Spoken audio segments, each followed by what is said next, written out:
রাজারহাট উপজেলা ছাত্রদলের সম্মানিত যুগ্ম আহ্বায়ক জনাব মোহাম্মদ খালিদ হাসান খোকন।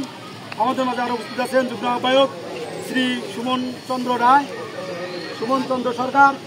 আমাদের মাঝে আরও উপস্থিত আছেন সরকারি মিডিয়া সলিউশন কলেজের যুগ্ম আহ্বায়ক জসিম, এবং আমাদের মাঝে আরও উপস্থিত আছেন বিভিন্ন ইউনিয়ন ছাত্রদলের সভাপতি সেক্রেটারি। সেই সাথে আমার মাঝে উপস্থিত আছেন সরকারি মিডিয়া সলিউশন কলেজের সম্মানিত আহ্বায়ক প্রিয় সহযোদ্ধা জনাব মোহাম্মদ আকরামুল হোসেন। সকলের প্রতি রইল আমার রাজারহাট উপজেলা ছাত্রদলের পক্ষ থেকে সংগ্রামী শুভেচ্ছা অভিনন্দন। প্রিয় সহযোদ্ধা, আমরা একটি কথাই বারবার বলি যে এই বাংলাদেশে, যদিও বাংলাদেশ স্বাধীন হয়েছে, এই বাংলাদেশ স্বাধীন হয় নাই।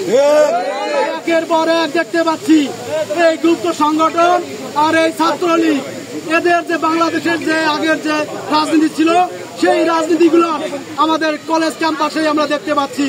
তার ধারাবাহিকতায় আমরা কুয়েটে দেখতে পাই কিবাজ একজন মেধাবী ছাত্র ছিল, সেই মেধাবী ছাত্রকে কি করেছে দুর্বৃত্তরা, গুপ্ত সংগঠন, এই গুপ্ত সংগঠনের সন্ত্রাসীরা তাকে ছুরিয়াঘাত করে রক্তাক্ত করেছে। আমার ভাইয়ের রক্ত এই বাংলাদেশে ধরবে। আমরা তরুণ সমাজ এবং আমরা ছাত্র দল যতদিন আছি এর প্রতিহত করবো ইনশাআল্লাহ।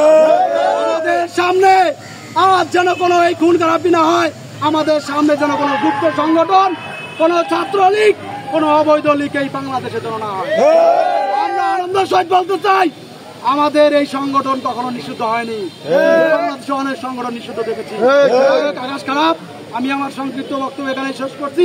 শহীদ জিয়া অমর হোক, খালেদা জিয়া জিন্দাবাদ, তারুণ্যের অহংকার, তারেক রহমান জিন্দাবাদ।